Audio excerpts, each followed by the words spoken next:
for today's podcast, we have Adam Vause in there. Thanks for having me. No worries. Adam runs a business called Express IT Group, and is coming to talk to us about it. Adam, welcome. Thanks for having me. I am a podcast virgin. I'll put it out there. So we'll see how it goes. We'll see how it goes. Well, yeah. We're very happy that you've come to join us. Tell us about yourself. Tell listeners who you are, what you do, and how you do it. Yeah, so obviously I've worked in this game for a long time. It all started back in the day when I was really, really young and just kind of like, I was always entrepreneurial. Yeah. I always really was looking for kind of how I could make, 50p into a pound type thing. And like I say, I was always, kids used to play with their toys and I used to take them apart, it was like, for the frustration of my mum, we used to always have to go mad like. Yeah. And I've always been that kind of way, like, we never really had any money growing up.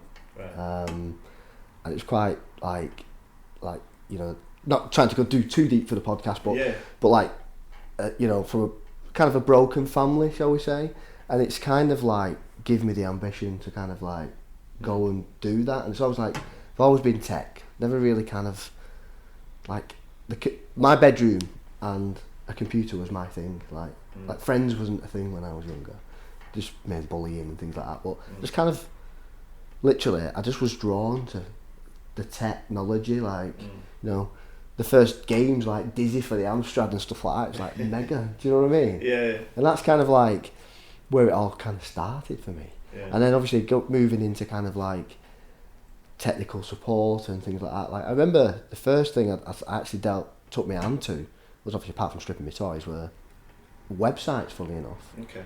Because back in when the internet first came and it was like the old dial-up, do you remember the old that kind of thing? Noise. So I remember like it was kind of like websites were pretty bland. They were very much text heavy. And you probably remember that from like the SEO side. Yeah, absolutely. It's really quick websites. But yeah, so I kind of there was a piece of software, I can't remember the name of it now, but you basically used image slices. So basically you create an image and cut it into sections and then make like the links that you click on for a website. And actually, so you could make it very much like a modern day website, like what me and you are used to seeing now, and actually make that a very creative and nice product for people to look at. The other problem with that is in dial-up wasn't that quick, so loading images over 56k broadband wasn't exactly ideal. So that was it. So that was kind of mine. So I was selling like websites to like my friends and family who had businesses and stuff. Sure. So it was like 10 and 15 quid at the time, just something to kind of like, it weren't mega money. Yeah. But for me it was, I created my own little company. It was like AdWeb. It was like ad for my name and web for websites. And that was kind of my first ever dip into kind of entrepreneurship, kind of like having your own business, earning money, clients. But taking some skills and enjoyment in learning. I'm very OCD in everything that I do. I'm very the way that I'm always kind of very analytical, always looking at outside the box. It's kind of, we have a thing in the office where we say to the team, listen, Express IT, you lads, always think outside the box, get your peripheral vision on, because nothing's ever straight lines in life, and problems are exactly the same. So back to your question. So obviously we're Express IT Group. We're a full service managed service provider with a strong focus on cybersecurity, but we're pretty much end to end. So we do laptops, desktops, hardware support, desktop support, end user support. But it's all, I suppose the thing is, it's all about people.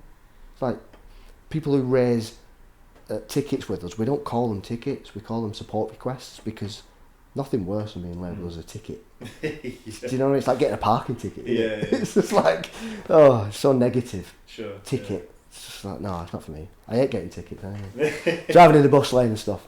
But that's so anything IT wise and cyber wise is kind of a big focus for us. It's like, it's always been part of my DNA. So it's kind of, for me, I've always like used that to kind of to push on. And so when did Express IT become a thing? So 2011 was when it actually I made the jump. So bit of history on kind of how that all started. So the education system, I didn't really get on well with the education system. It kind of, at the time, there wasn't really much support for people with kind of autism. It wasn't even like a thing then. Sure, yeah. And the education system didn't quite support that at the time, because now you've got like, you know, support workers, you've got people in class supporting you and all those kind of things. And I didn't get anything. I was like kind of branded as a naughty kid because I was bouncing off the walls because I had so much energy because I was a kid. And then, so I went through the whole thing. I did like, I was so like into, I was like the IT prefect at school and everything. I was like proper into IT. In fact, just excelling from my peers in everything that I did. And all the way through to sort of the college was really, and I was kind of like, I went to college. I didn't really get on with the system because I was kind of here, and the level was kind of here. Right. So I was like almost 2 or 3 years above my peers. Sure. But it was like, oh well, you have to do level 1 before you do level 2. Yeah. So I'm like training, and it just got to a point where I felt like I was wasting my time because I was always ahead of the game. Sure. So then I kind of went working. I needed a job because I didn't have any job, and I was like petrified because people weren't really my thing at the time. No. I was kind of like fully enclosed in the industry. Sure, yeah. And then I went to the job centre, and they were saying, oh, you know, get you into a job. And obviously these were just any jobs, you know, just some money. And then the job centre didn't really have anything. I wasn't getting much luck, you know, because again, the education side, I wasn't very good, didn't really have good GCSEs, mainly because of the bullying and stuff. But it then turned into kind of like, I thought, right, I'll just try agency work. So I was working in Patak's, packing curries. I was like, I tried, and it was just like, that was just not for me. It was like 3 a.m. in the morning. And the funny story actually, because the first night they took me was 3 a.m. in the morning, was they said, right, you come to work at a night shift at Patak's, but you're going to be in the chillers, so make sure you wrap up warm. So I was like, right, okay. So turns up, I've got like 3 layers on, a big woolly jumper, and I'm like ready to go. I've got my hat and gloves on.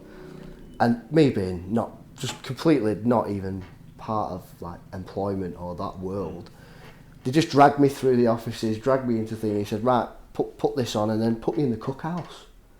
So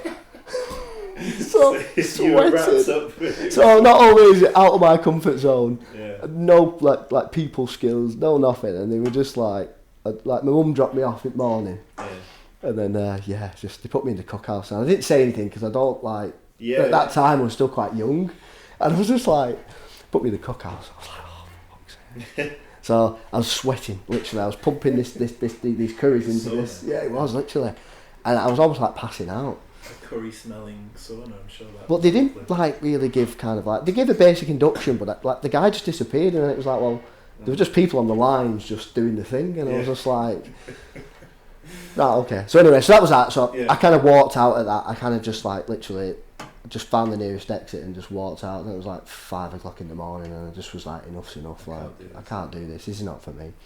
So I went back to the job centre, and that's when they said, Adam, I think you might have some like autistic tendencies or traits. And there was a special programme over in Nottingham, and it was basically like a disability access kind of, there was people like severely disabled, and then there was like people with kind of like dyslexia and just like people who learned in different ways. And they put me on a programme, and the programme was amazing. That was phenomenal. It was brilliant, because I always wanted to be a Microsoft engineer. That was kind of my goal. Right. But with that, it's kind of, you have to kind of jump through hoops and go through the education system and all that kind of stuff. But they fast tracked me through everything. So it was like, don't worry about all that, just we can get you certified. Sure. So I did my Cisco CCNA, I did my Microsoft MCPs to become an MCSA, Microsoft Certified Systems Administrator. So I kind of was like, within 2 years, I was like fully qualified. So I was like, this is buzzing this. And this was at the time where Tony Blair was saying getting everybody into tech jobs. Tech was kind of on the boom. So obviously I was like, smash them all in. So by the time we finished our course, what was happening? There was all the tech jobs had kind of been taken. So like, I was like, oh yeah, you'll definitely get 40 grand a year, no problem. You'll just walk into a job with a Cisco CCNA. So applied for loads of jobs, and it just wasn't the way. It just never kind of. So then I moved into kind of employment. Then I did find a role. I mean, you can be qualified, but then usually they'll require a couple of years' experience in a certain industry or in a certain type of company. So it can be really tricky to get a role if you're highly qualified but you've got no experience. Well, that's what I found. So it was like, Cisco was kind of like, well, we're not letting you touch banks. Like, you're not letting you touch their network. Yeah. Just like, you have to be like an apprentice's mate, or, like you needed to kind of just be there to kind of be the understudy of somebody. Do you know what I mean? Yeah, like, yeah. And it was kind of frustrating. So I was hitting doors left, right, and centre. Like I can't, like, I've just not got the keys to unlock the doors to give me a job. Sure. Yeah. So then I felt like I was back in that rut again, like I've got all the qualifications now. I've gone through all the hardship of growing up and kind of what's the next level for me. So it's kind of, that was really kind of tough, really. Just kind of like where to turn next. So did that motivate you to do it yourself, start your own business, or? Well, at the time I still was relatively kind of not really confident around people. I was still kind of in my shell a little bit. I don't think I was ready for starting a business then. I think what I really needed was some experience. I think that was kind of the bottom line of it. And it turned out like my partner worked for a crane hire company. Okay. And she kind of was like, she did me solid, to be fair. She was just like, she asked the IT guy, she said, do you know anybody after looking for a job? My partner's into IT. Yeah. So I was like, okay. And he said, yeah, tell him come see me. And then I went for an interview, which was in this guy's house, basically. Yeah. He was growing his company, and we got on really well, to be honest. It was a real thing. He did software, but he supplied like servers for the software to sit on. Okay. But then, in terms of the IT support wise, it wasn't really his bag. Yeah. So it kind of landed really well because my technical skills and his software skills. So we kind of got off like a house on fire straight away, and it was like, right. So then he got his first office and we moved in. So it was pretty much like employed. Yeah. 2 weeks later, we've got an office, and it kind of was like, and then he's kind of it taught me a lot, Yeah. and I'll never forget that. Like, the company, it's always a difficult one because I worked for the guy for 8 years, and I really wanted to buy into the company. I really, after 8 years, I was going out, I was having relationships with clients, my confidence was opened. Sure. I felt like I grew that side of the business, like, and it felt almost like my own, but I wanted to be part of the company. I thought I had so much potential for growth. Sure. That ambition was there. Yeah.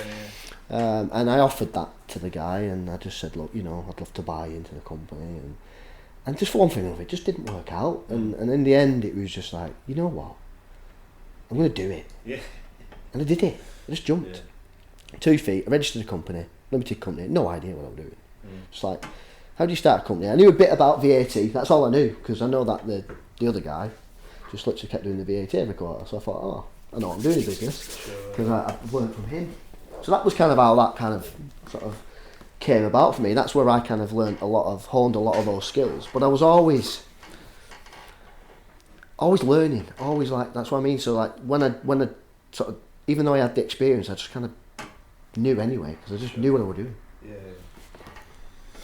It's fascinating when you talk to people and their experience, the people that they work for and with, and the things you've learned from them, and how to be, and how to deal with people. It's fascinating that I kind of fell into recruitment after I graduated, and the manager there was unbelievable. His charisma and the way he spoke with people, the way he encouraged everyone. And you every day you're watching it and you're learning. Yeah. You're soaking it in. You're soaking it in.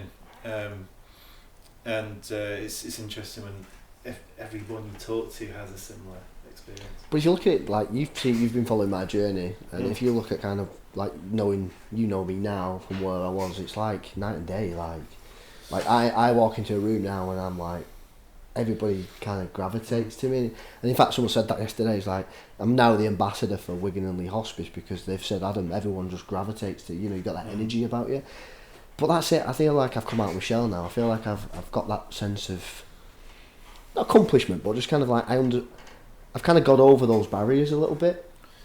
Yeah, it's interesting hearing you talk about school and not being comfortable overly with people, and for me, I obviously I don't associate that with you at all.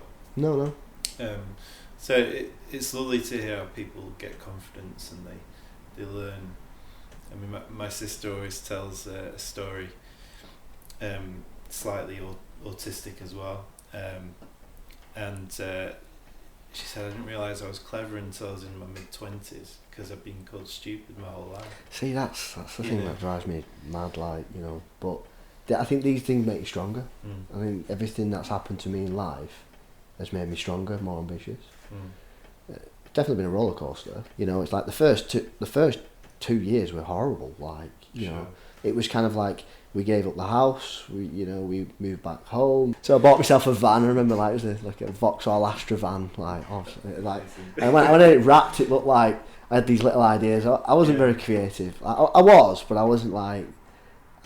When I wrapped it looked like something off the A-Team. Like Express IT Solutions. Was there a moment in that time where you thought, actually, this could really work? That gave you the belief to carry on? I knew it's something that I wanted to do, and it's difficult because you never really know what will drop on you on your doorstep. So even though I had a bit of newfound confidence with working for the guy for 8 years, it was still uncharted waters.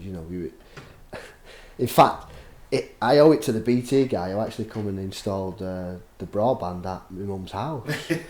And the only reason I say that is because the first contract that I got was because of him. So after the 2 years, I had little contracts in place, and I had like covenants in my contract because a lot of the other clients were happy to kind of come over because obviously I'd left a gap with the previous employer, and I said, look, I'm not interested in taking bread and butter off anybody's table because that's not who I am. I've said, but end of the day, like if clients are not getting the service, then and they want to come to me, I'm not going to say no. I said, if you've got the relationship with the client, you should be able to keep the client. So I did have a couple of bits, but it wasn't, there were small clients, it was enough to kind of, pay my mum a rent, that was kind of like what it was. And then, I say the BT guy came in and started, said, oh yeah, I've just been to a big place a big manufacturing place in ADOC. And the IT guy just walked out, spat his dummy out, and he's just gone and run off site. Like, he said, I think they're really desperate, they need somebody. And I was like, so I thought, results. So I'm like, I wrote the email 7 times, and then I thought, right, Dutch courage, should I just pick up the phone? And I was like, right, so I picked up the phone, had a conversation. That took me about probably 3 or 4 hours to rev myself up for that. Because again, prospecting is not something I've done. Yeah, it's a big. If you've ever done any cold calling, it's not easy. It's not easy, and it's it takes character to pick up the phone and talk to someone, and ask for someone specifically, and then to go, this is what I do. Well, I was a nervous wreck. But to be honest, and I was even worse when I got there because I actually finally, she said, oh yeah, you need to speak to the directors, and she put me in touch with the directors, and in fairness, the director said, yeah, just come in, we need to have a chat because there's lots of things happening on site that we're not happy with. One of the things that they had is really super slow broadband, and what they were doing was like downloading images, like they were going back out and back in again, so they was kind of like, well, why don't you just download it internally because it's quicker. But when I got there, it was like the reception was probably, it was huge. It was. I was sat there like with my suit on and everything, and I was like, "This is like, it's mega. This room, like, and the factory's massive." And I'm like, "Oh my god, what have I done? This is big time. This is crazy." And actually, I just instantly felt that there was issues. The servers weren't well kept. There was like wires hanging out the server. It was horrific, like the whole thing. So it was an easy sell, to be fair, because everything was so broken. That I just felt easy at comfort because it was a problem I know I could fix. You could see quick gains straight away. And I know they could reliability every 15 minutes having problems, and I knew that. Yeah, and it's funny because one of the directors is when we put a new server solution in for them, it didn't go down for about 2 years, but then when it went down for like, I think it was like half an hour or something, he was absolutely livid. It was like 2 years, 2 years of uptime. Went down for half an hour. I said, do you remember when it went down every 15 minutes before I took over? Let's get some perspective. Yeah, exactly. But in fairness, yeah, I know. We said, but we really need it. And, manufacturing business is key. One of the things that we offer at manufacturing is kind of like, business continuity and disaster recovery, because there's nothing worse. Like one of our biggest customers, they turn over £150 million a year. There's produce coming in and produce going out all the time, and if the systems go down, they can't put the produce through the system. Sure. So you've got lorries queuing at the door. It's like everything sort of stalemates. So now we've got their downtime to like the technical is 5 seconds, but realistically, you're probably saying within 5 minutes you'd have them back up and operational from any kind of disaster, which is phenomenal. Like you just flick a switch and the servers power up on this box and away you go. So they're the kind of things that we kind of do for our clients. And I suppose my experience of that is if it's not just them that's the issue, it's if they're distributing products to all around the world, and there's logistics, there's boats that have to be you have to get to on time, there's flights, there's all sorts that can potentially be cancelled and they can be fined for the people they supply. And that's where the cybersecurity then came in, because it's like cybersecurity, disaster recovery, IT support, they're all things that a business needs, and security more so than ever, because it's just like with the advancements in AI, I love a challenge. I like taking my toys apart when I was a kid. It's exactly, I'm just translating that now into businesses. I walk into a business and I'm looking for holes, and I'm looking for risk, and it's great. Like my biggest contract that I won to date was because I was sat on the boardroom table, I opened up my laptop, they gave me access to the Wi-Fi because there was no public Wi-Fi, right. And I ran a few checks, and I turned around and I showed the chief officer I'd done a file search to see if I could find any files in the network, okay. And I found a folder, and it was basically inside that folder was the stakeholders' files. Oh God. Now, and this was out any credentials, other than the Wi-Fi. It was just literally, and usually everything's behind a password or at least something. And I said, should I have access to this? And she went, what is it? And I delved in and she's like, oh, it's got this person's name. Oh. And then it had like financial accounts in there, payroll in there. So this thing was like, and it was almost like a moment of when can you start? Like, and this is what I mean about the standards in the IT industry. It's like you've always got what I call the dangerous Daves. There's some fantastic IT companies out there. I'm part of some fantastic communities that really welcome the IT, and everyone gets together to deliver a good service. But I'm just finding the inconsistencies in the IT space is massive. Like, I go in and like, oh yeah, they're open to impersonation. The files are accessible. They've got guest Wi-Fi, but it's not guest Wi-Fi. It's labelled guest Wi-Fi, but I can see all the network. I walk in and there's passwords on boardroom table, up front of board on the wall in the boardroom. It's like, if it's a CCTV system, oh well, yeah, it's only for us that really. Nobody else can get on it. Well, I can because I've got your Wi-Fi password. I'm going to sit in the car park now and look at all your staff and what they're doing and look at the movements. Yeah. Oh, I didn't think about that. So that's what I do, and it's difficult because everyone, when you go networking, everyone just sees you as a typical IT company. They've got an IT company, they've got a guy who looks after them. They've looked after him for 12 years. I've got a guy that does my SEO. That's what we say all the time. He did our website and we pay him for SEO. Like, well, it doesn't look like he's doing anything. I know. Not to be nasty, but this one is that how. And the thing is that it's educating business owners to know what good looks like. And I think that's one of the things I wanted to get out today was, what does good look like? And it's like, you go to market 3 quotes, you compare the line items, and they kind of say the same thing, and you go for the middle one because you don't want to get burnt for the cheap one. And you don't want to pay that because it's the dear one. So it's kind of like, well, where is it? So like risk assessments, understanding your risk, someone pointing out the risk for you.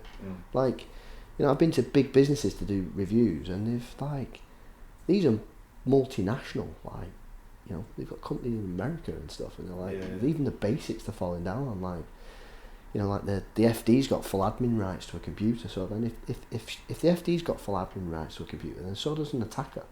The FD accidentally clicked a link, which is because they've got no impersonation protection turned on, which means that with a bit of research, anybody who's after that company can go on LinkedIn, find out the FD, the CEO, the operations director, everyone's shouting about the business, because that's the culture we live in now. Is the only way you can get further on in your business is to say, we're excellent, we care, we're clients, this is our team, we're amazing. So that's all information for an attacker.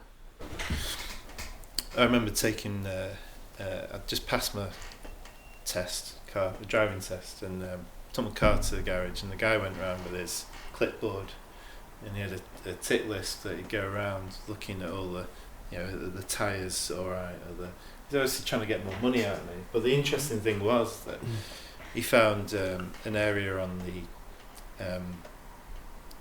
around the wheels, the suspension or whatever, that was really, really rusty, to the point where it could go at any moment and you'd have an accident.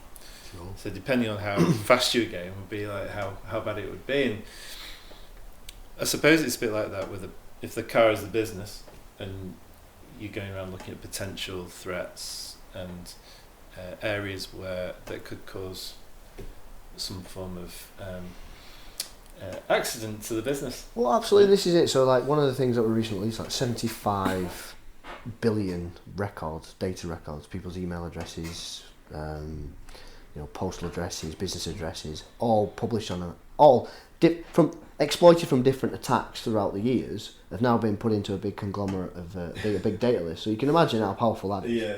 So what we're starting to see now is more phishing attacks, more people getting those emails and people clicking those emails. And then to add that, everyone thinks two-factor's invincible, which is another thing, that people are not aware of, is two-factor is pretty solid, but if your staff are not trained to spot things where you give your two-factor away, so what we're starting to see, this thing, you probably heard of the concept, is a man-in-the-middle attack. And this is another example where someone will click it, send you a link and an email, and entice you to click it because there's some urgency to it. You click it, and then it'll pop up with Microsoft or Google, and it'll say, log in, and because it's like a tender opportunity, or like you're trying to respond to a tender, but that's come from one of your clients because they've just been breached. So that's come down the chain. So there's more credibility to that. So they click it, they sign in with a Microsoft account, and at that point you sign in with your password, and you basically two-factor because you put your 6-digit code in. But at that point the attacker just takes that information, stores it, so he's got both bits. He's got your password from where he breached previously, and now he's got the token, which is your two-factor, which he can move around and use whenever he wants. So businesses need to be thinking about how they can protect themselves against that kind of thing. Right. And that's what we can provide. It's an end-to-end service. So awareness training, securing your email solutions, securing your tech solutions to make sure that, if you don't do business outside the UK, and you never really fly anywhere and want to do business outside the UK, then why do you expose your system to worldwide? Because you use your Microsoft 365, you don't have to give it to everybody. No. Yeah. Or you can even do it one step further, where you can say, if it's trusted, then even if the director goes to Spain, they can still access it in Spain. But anybody else if some member of staff accidentally gives their information away, not unknowingly, which it has happened, that they can't get in from anywhere else. So, technology seems to be changing really quickly in the last few years. It seems to sped up exponentially, especially since AI's come in. What do you see the main the main challenges for you guys?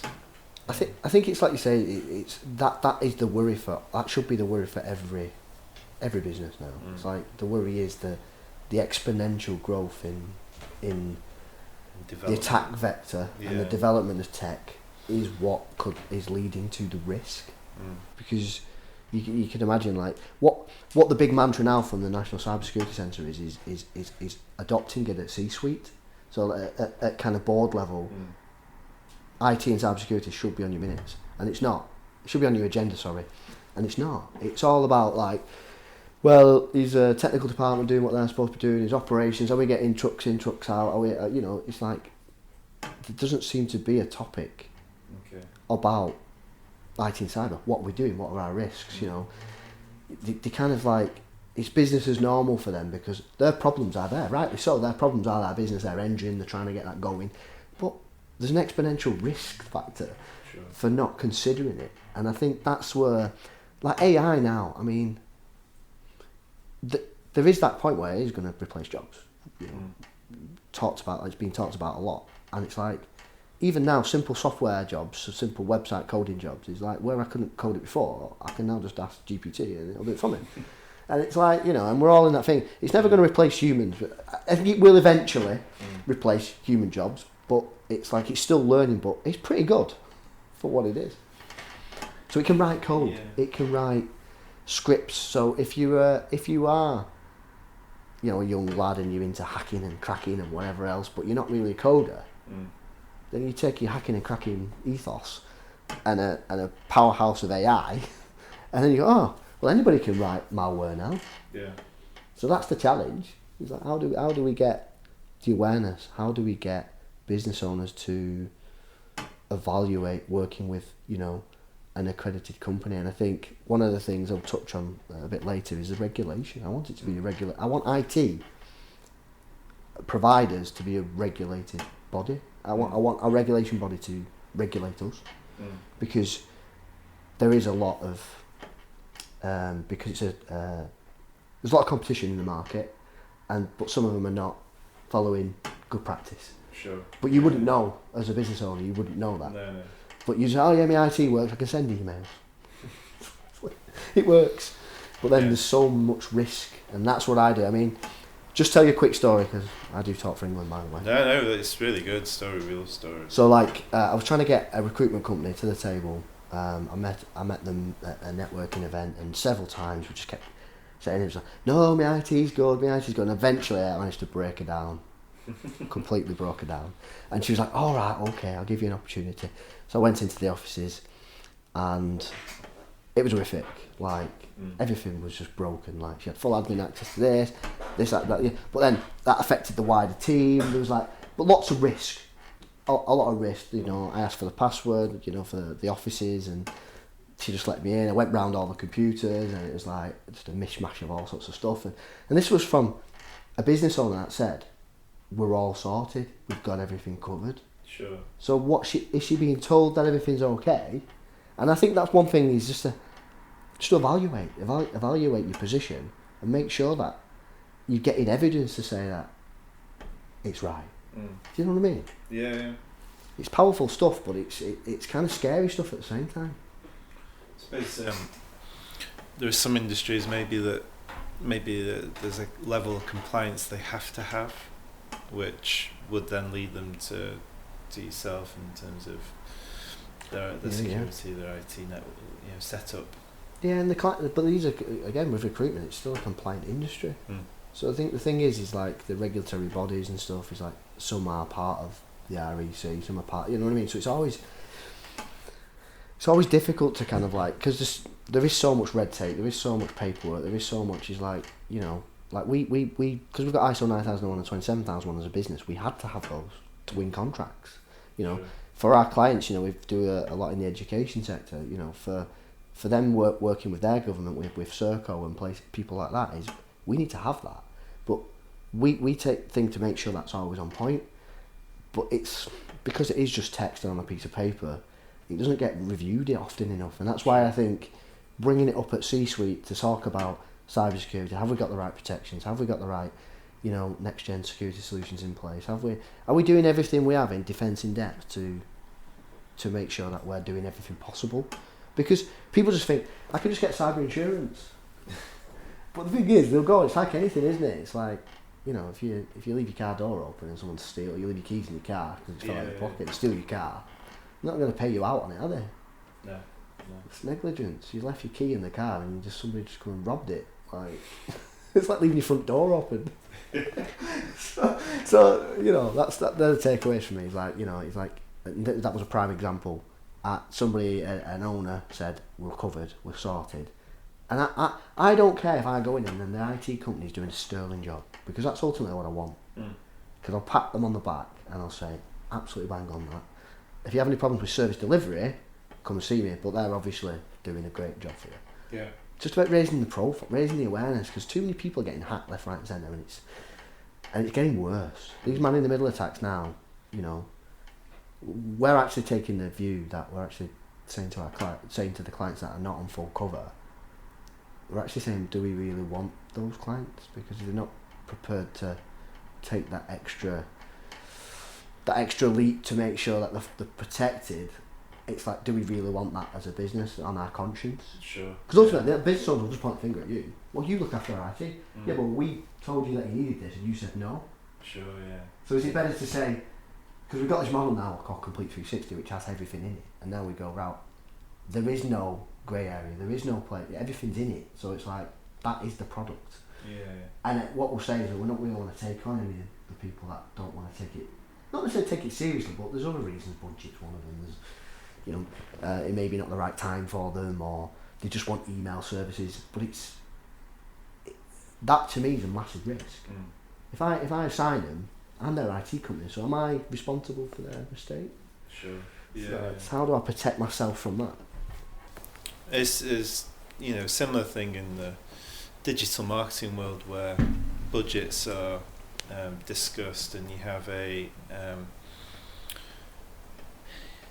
you know, your full service cost on the project, but then they'll go, well, we can't afford that, can you just do this? Yeah. And then they come back and they say, well, why has it not moved? Why aren't we getting more visitors? And well, it's going to be slower because we're doing less work for you, because there's so much involved within SEO that you know, you have to, it's a holistic thing to get the most reach. So deep diving and more research involved. Perhaps you haven't got the budget to put the time and effort into identifying and sourcing, negotiating backlinks and those kind of things. But one of the myths I wanted to sort of like get out there is it's not expensive. A lot of it, like back in the day when you went into cybersecurity 10 years ago, it was like, you know, you needed to be Bill Gates or someone, you know, or like Donald Trump. But it's not. It's more accessible than ever. There's more vendors in the market. Sure. And that's what we've done is we go to market and we get the best product for the best value that gives us what we need, and then it's more of a tiered approach to make sure that all of our clients are safe. Okay. So like, you know, we lock people out so they only trusted devices can access Microsoft 365. You know, if the person does go abroad, you know, we've got all that in there. You know, we've got impersonation protection services so that if anyone tries to blag, so like for us, for instance, if someone wants to send an email as me at Express IT to my FD, then that I know that'll get rejected straight away because I've got the impersonation protection service on it. So it just immediately the receiving server, Coca-Cola or whoever my client is just going to say, well, hang on a minute, I've looked at Express IT and you're not on the guest list. The bouncer's kicking you out. Yeah. And that's kind of what we want to make that. But I think if my advice to any business is just, if budget's a thing, I'd just invest in awareness training. You know, just because staff are your weakest link. Like, you know, all these things. I think what you want is staff are the weakest link, so the percentage is high. You know, in terms of like, people are not tech people. So, you know, I had one the other day where some guy got a text and he'd gone to the shop to go and get some Amazon gift vouchers because his CEO messaged him and said, can you go and get these because I'm doing a thank you to such a body. He's gone and bought it out of his own cash, 300 quid worth of vouchers, scratched off the thing and sent all the codes to some random person. Unbelievable. So it's happening all the time. People are more susceptible, people are more aware now, but I think regular awareness training is massive. But then you need all the other bits, so then if one does slip through the net, this is people's reputations. Like you've worked hard to build your reputation in business. You wouldn't want just one accidental slip up, one fine, one whatever. You know, you to have that conversation with all your customers and say, I'm really sorry, Mr. Customer, we do a really good service, but all your data now is in the hands of some elusive hacker who's going to sell it to the top bidder. Really sorry. Can we still do business? It's like it's an odd conversation. Some will be okay with it, some won't be, but that's reputational damage. Bad PR, negative, and obviously the insurance companies will do a bit to try and handle the PR. And look at the post office. It's like, look at all the big companies. There was a big transport company, 750 staff, got a ransomware attack, out of business for pretty much went bust because they couldn't afford to recover. 750 people out of a job. Where was the disaster recovery? Where was the business continuity plan? We offer free business continuity plans to all of our clients. We give them the framework and the tools to do that. Yeah. And then we give them a disaster recovery solution so that you can press a button and everything's back and operational when it goes down. Yeah. We have the IT support. We bring up your printer don't work, fine, fix it. Can't access my files, fine, fix it. That's bread and butter.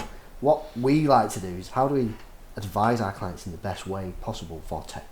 That's kind of where we are, and it's all about people. It's not about numbers. It's not about profit. It's not about, and that's kind of my ethos. That's why I've always been. Profit will come if you provide the right solutions. Absolutely, and I was doing it for like £12.50 when I first started an hour. That's ridiculous. I won't charge that now. I can't. I've got too many staff. Well, that's it. The considerations as your business grows and you become more official and have more processes and things in place, things cost more money, and you have to deal with that with your pricing and make sure it's at the right point for you and for the solution you provide. So in the future, what do you see the main challenges for your industry? I think recruitment massive. Recruitment is huge because there is a skill shortage. There's a lot of people probably looking for jobs, but because the bar in tech is getting higher, so are the accreditations, so are the certifications. So trying to get your teams to partake in those, like Microsoft are forever kind of, you look at iterative growth with Microsoft, it's like, it's like an update every 5 minutes, They now got the new version of Teams, the new version of Outlook or whatever. And I think that's the big challenge, is recruiting good people with, I know you're supposed to hire on culture and train skills, but when things are excelling at that pace, you kind of need a bit of both. And they're hard to find. So, that's going to be a big challenge for us. I say I've done the 10k Goldman Sachs program. Yeah. So I'm more kind of all like ESG, sustainability, competitive advantage in ESG and how we can leverage those. Fantastic program, by the way. I recommend it to anyone. If anyone's looking to kind of level up in their business or just understand business, because that's why although I was entrepreneurial, I still didn't understand business. I didn't know how to read a balance sheet. I didn't P&L accounts. The accountant used to just send me the year end and just go, oh, sign it. Yeah. They're like, what am I signing? All right, okay.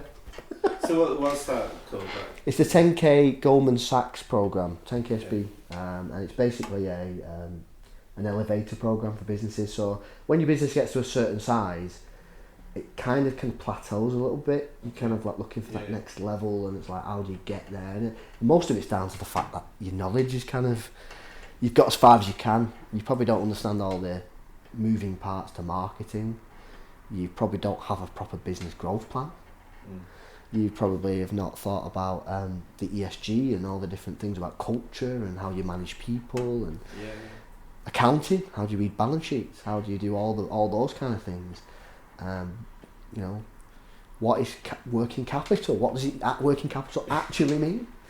All those kind of things. And what they do is, it's not like, even though it's an Oxford uni program, which I'm actually proud to say, after all the education's failed me. Yeah. But I'm actually an Oxford grad. How mad's that? That's amazing. But that's it. So like they go through all that stuff with you. And it's and what you get out of it at the end of it is a 3-year growth plan.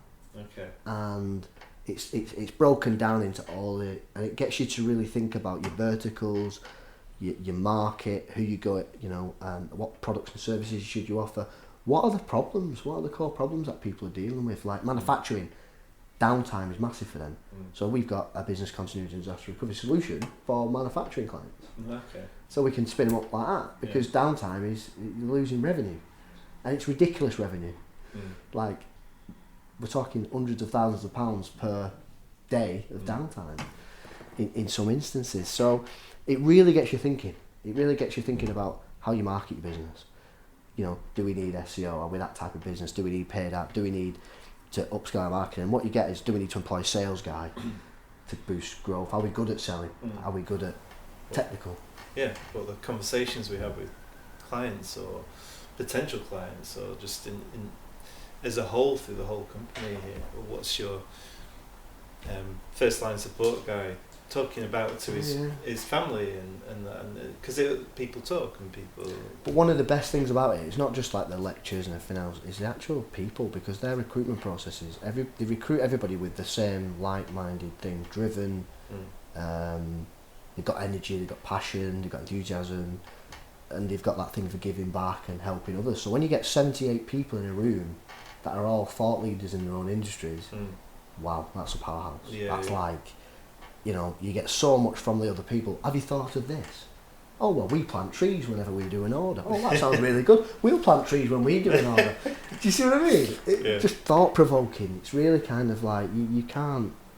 You're inspired by... For a free course, mate, I was like blown away. And people have recommended it to me, and I've always been put off by it, because it's like another confidence barrier. But you know what? I thought, I'm going to do it. And it's one of the best things I've ever done. Like... And I think that's what's going to get us. So in terms of where we go for the future, it's going to be mega. You know, I'm so confident in terms of where we are. And like I say, we look after businesses from sort of 250k up to 150 million. So we just want more of it now. We want people who want to work with an ethical business and has the right. It's not about profit for us. It's about making sure that yourself, your good self, or people get good IT. What does good IT look like? And we can deliver that. Amazing. And if how would people find you? Well, I'm everywhere, mate. I am everywhere. Like I'm on LinkedIn. I've called Mr. LinkedIn once. And it's like, the thing is with me is I'm ups and downs because we've got so much stuff going on. Yeah. But LinkedIn, you can drop me a message in LinkedIn. I'm quite, you know, my contact us via the website, expressit.group. And generally, just any platform, give the office a call, you'll get through to me. It's just, I'm very open and available, just for a discussion. Yeah. As Steve Weetabix or Visibix, I can't remember who says, he's everything starts with a conversation, and that's all we're open to. Is what does good IT look like? How can we, help you achieve? Help you, yeah. It's like say walking into that company. And they're having a guest Wi-Fi thing, and you go, and it's all nice and fancy. And he's like saying everything's rock solid, but I'm happy for you to have a look. And the first thing that I do is sign into that guest portal, and I can see everything on the network. It's like failed at like 5 minutes through the door. So I'm like, I love it's like a little treasure hunt for me. It's like to find the little vulnerabilities. But yeah, so if you want to get in touch, do that. Well, it has been a good conversation. It's a whirlwind. I think we've covered everything from. Yeah, all that deep stuff when I was emotional as a kid and all that stuff. Yeah, it's absolutely bonkers. But well, it's fascinating for other business owners to get a glimpse into other people's world, how they got into it, how they built a business, and what their challenges are. As a good friend of mine says, wing it till you win it, is another saying. I think it's never easy. There isn't a straight line. You know, your business plan will change, your thought process will change, products will change, customers will change. Just if you're thinking of starting a business, just jump in and just persevere, because you'll reap the rewards. Like I say, I've listened to some of the other podcasts, and like people don't, pay themselves well in the first few years. But if you persevere, it's a passion now. It's my livelihood. I've got family. It's like I can't fail, and if I do fail, it's a good fail. You know what I mean? Yeah, at least you've... Start again. Yeah. I won't ever fail. I'll just fail at that, and then I'll just start again if I need to, and just learn from the lessons, because it's all about lessons in business. So nice, and learning from them. But thanks very much, James. No worries, thanks for coming on, and we'll get together and do a deep dive in maybe some of the other things I might have missed out. Yeah, I think it's a wide, broad topic. It'd be quite interesting to go a bit deeper into some of those stories. Yeah, and the some of the pain points that customers might have. Yeah, absolutely, and how we can fix those. Till next time. Till next time. Thanks, James. No worries. Thank you.